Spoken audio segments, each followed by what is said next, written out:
आज है 23 नवंबर और 23 नवंबर से बेसिक शिक्षा विभाग से संबंधित जो भी महत्वपूर्ण न्यूज़ है उनको हम लोग देखेंगे, तो वीडियो आप पूरा देखिएगा। सबसे पहले यूपी का कोटा पूरा हो चुका है, सीटेट देने एमपी और दिल्ली जाएंगे अभ्यर्थी।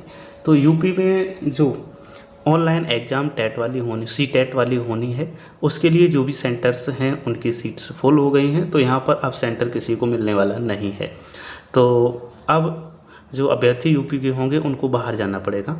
तो यहाँ पर देखते हैं, केंद्रीय और नवोदय विद्यालय समेत अन्य स्कूलों और उत्तर प्रदेश के लिए शिक्षक भर्ती में मान्य केंद्रीय शिक्षक पात्रता परीक्षा इस बार हजारों अभ्यर्थियों के लिए परेशानी का सबब बन गई है। इस बार केंद्रीय माध्यमिक शिक्षा बोर्ड ने जिलों के लिए परीक्षार्थियों की संख्या निर्धारित कर दी है, यानी निश्चित संख्या के बाद उस जिले में परीक्षा की सुविधा नहीं मिलेगी और दूसरे जिले या फिर राज्य का रुख करना पड़ेगा। तो वही हुआ इस बार।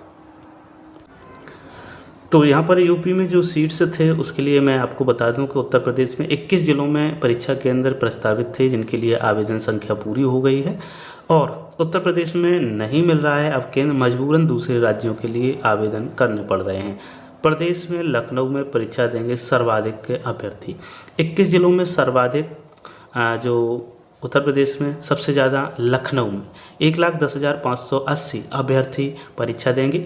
वाराणसी में वहीं पर देखा जाए तो 65,550, प्रयागराज में 43,733, गोरखपुर में 44,137, गाजियाबाद में 41,690, कानपुर में 46,322 और मेरठ में 38,456 अभ्यर्थियों ने पंजीकरण कराया है और ये परीक्षा देंगे। तो सीटेट के लिए फाइनली उत्तर प्रदेश में कहीं भी रिक्त आवेदन जो भर सकते हैं आप, जैसे कि परीक्षा दे सकें सीटेट की, वो संभव नहीं है। अब यहाँ पर देखते हैं जो हमारे शिक्षक हैं उनके लिए ये एसएमसी और पीटीएम की बैठक है जो 2022 के जो महीना वर्तमान में चल रहा है नवंबर का, उसके लिए है। इस प्रकार से आप इसकी रूपरेखा बना सकते हैं और इसे तैयार करके सेंड कर सकते हैं और बना सकते हैं, लिख सकते हैं। तो इसको आप यहाँ पर देख पा रहे हैं, मैं पूरा आपको पढ़ के तो नहीं बता रहा हूँ, लेकिन इससे आप स्क्रीनशॉट ले सकते हैं। स्क्रीनशॉट लेने के बाद में इसी आधार पर अपने कुछ पॉइंटों को जोड़ते हुए एक अच्छी सी जो पीटीएम बैठक है उसको लिख सकते हैं, निर्धारित कर सकते हैं। आगे देखिए, विद्यालयों में अभिभावकों की 15 सदस्यीय प्रबंध समिति के गठन की प्रक्रिया शुरू हो गई है।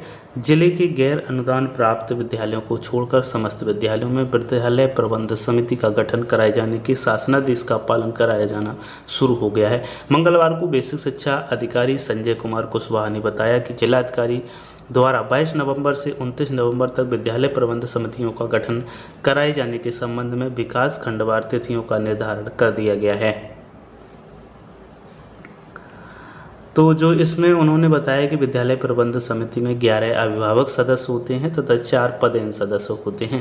अभिभावक सदस्यों से ही अध्यक्ष और उपाध्यक्ष का चयन होगा। एक ही परिसर में स्थापित प्राथमिक और उच्च प्राथमिक एवं कंपोजिट विद्यालयों में एक ही विद्यालय प्रबंध समिति का गठन किया जाएगा। समस्त कस्तूरबा गांधी बालिका विद्यालयों में विद्यालय प्रबंध समिति का गठन किया जाएगा। अब देखते हैं जो NAT परीक्षा निपुण भारत वाले बच्चों की होनी है, निपुण असेसमेंट टेस्ट यानी कि NAT पर आयोजित जो YouTube सेशन हुआ है उसमें कुछ महत्वपूर्ण बिंदु निकल के आए हैं, उनको हम लोग देखेंगे। सबसे पहले ये लर्निंग लेवल पर बेस लाइन पर काम करने के लिए असेसमेंट है। यह असेसमेंट पूर्ण पारदर्शिता और स्वच्छता के साथ संपन्न कराएं। त्रैमासिक असेसमेंट क्यों? यह निपुण लक्ष्य के प्रति हमारी वर्तमान प्रगति जांचने के लिए है। यह हमारा अगली तिमाही के लिए लक्ष्य निर्धारित करेगा। इसी के आधार पर जनपद आधारित फोकस्ड गतिविधियों का संचालन किया जाएगा। 1 से 8 तक सभी कक्षाओं के छात्रों का आकलन होगा। आकलन OMR शीट पर होगा। सरल ऐप के माध्यम से कक्षा 1 से 3 हर बच्चे का आकलन अध्यापक करेंगे, OMR भरेंगे और कक्षा 4 से 8 तक के बच्चे खुद हल करेंगे और OMR भरेंगे।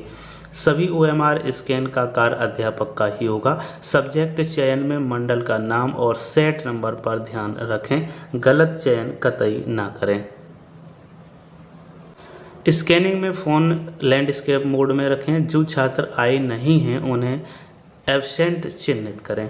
कक्षा 1 से 3 के लिए 1 से 3 में हर बच्चे का प्रश्न पत्र अलग अलग नहीं होना है और यह बच्चों को वितरित नहीं करना है, अतः इनकी संख्या आप तक कम आई है। पूरे प्रदेश में कक्षा के सिलेक्शन में ए ही भरा जाना है और प्रत्येक छात्र की यूनिक आईडी सरल ऐप पर उपलब्ध है, उसे एक दिन पहले ही सूचीबद्ध कर लें। बच्चा उत्तर सही देता है तो गोला भरें, अन्यथा उत्तर गलत होने या उत्तर न ज्ञात होने पर खाली छोड़ दें। जब सभी बच्चों का आकलन हो जाए तब OMR भरने के उपरांत ही स्कैनिंग आरंभ करें। OMR सीट पर रिक्त स्थान पर कुछ भी नहीं लिखें। स्कैन करते समय स्क्रीन पर केवल OMR सीट ही आए, अन्य कोई सामग्री मेज पर न रखें। एक बार में अधिकतम 5 OMR सीट स्कैन करके सेव करें, पुनः शेष स्कैनिंग आरंभ करें। अधिक स्कैन होने पर अपलोड होने में समस्या आएगी। वहीं कक्षा 4 से 8 तक के लिए जो काम करना है, बच्चों को प्रश्न पत्र हल करने का पर्याप्त समय दें। जब बच्चे प्रश्न पत्र हल कर लें तब OMR सीट का वितरण करें। एक OMR सीट पर एक ही छात्र अंकित होगा। OMR सीट छात्र स्वयं भरेंगे। यदि मूल सूचना भरने में छात्र को कठिनाई है तो अध्यापक सहायता कर सकते हैं। यह ध्यान रखें कि बच्चे का आईडी गलत नहीं भरा जाए। बच्चे यह पहले से सिखाएं कि वह गोला ठीक से भरें। जब सब बच्चे OMR सीट भर लेंगे तब हर बच्चे की OMR सीट उसके नाम के कॉलम में सरल ऐप पर स्कैन करनी है।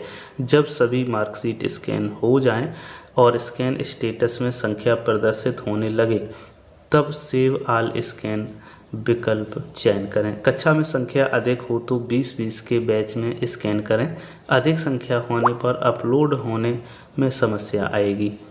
यदि गलती से सेव पहले चयन हो जाए तो घबराएं नहीं, दोबारा स्कैन चयन करके फिर स्कैनिंग कर सकते हैं। कोई भी समस्या होने पर बेझिझक अपने SRG ARP या शिक्षक संकुल तकनीकी शिक्षक संकुल से फ़ोन पर बात कर सकते हैं। वहीं प्रश्न पत्र जितने प्रश्न हैं उतने गोले भरे जाने हैं, शेष खाली छोड़ दिए जाएंगे। स्कैन करते समय डेटा गलत है तो स्वयं ठीक करें। 100% विद्यार्थियों का आकलन करना सुनिश्चित करें। कल समस्त अभिभावकों तक असेसमेंट के बारे में अवश्य बताएं। जनपद को निपुण बनाने में यह आकलन पहली सीढ़ी है। टीम भावना से कार्य करने यह संदेश सभी जो अध्यापक हैं उनको साझा करें और YouTube वीडियो का लिंक भी यहाँ पर दिया गया है। तो इस प्रकार से एक बहुत ही बेहतरीन तरीके से आप ये कार्य कर सकते हैं। उम्मीद करता हूँ ये वीडियो आपको पसंद आया होगा।